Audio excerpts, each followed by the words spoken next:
По повод 50 годишнината од трагичната смрт на фудбалерот Никола Мантов, фудбалските ветерани од Кочани, Штип, Виница,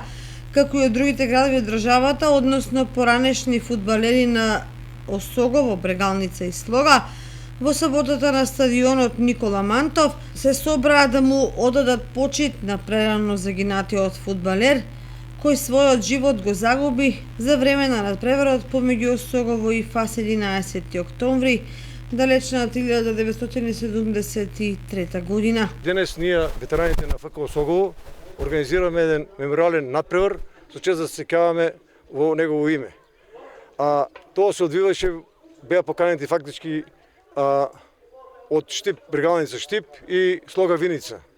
10 играча и 5 играча од Слога Виница, тие ветераните,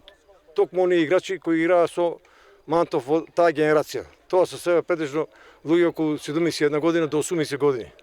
Така да за фудбал не можеше да се очекува нешто од тие категории, затоа беа поканети помладите генерации, нашите помалоци, да не ги споменувам сега тие Рашкови, Митев, Малинов, и ред други, Арсов, и ред други, Лазаров,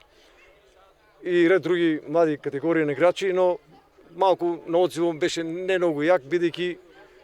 тоа тие претежно се одзваа старите ветерани. Тоа благодарам на сите, претежно благодарам многу на Брегалница Штип,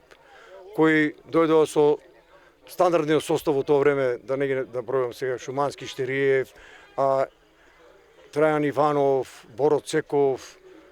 Станислав Цекиш, исто и наши играчи, Нини играч, и така натаму, исто и Брегалница, ова Виница, Митичо, Иванов Димитар. Компанијата Тинг Инокс во знак на сеќавање на прерано загинатиот фудбалер Никола Мантов подари метална табла со надпис на стадионот Никола Мантов, а поранешни фудбалери ветерани на помладите генерации на Осогово во знак на благодарност им поделија благодарници и награди. На иницијатива на ветераните фудбалери на Осогово се подготвува и книга која што е посветена на Никола Мантов, а која пречитателската публика се очекува да излезе наскоро.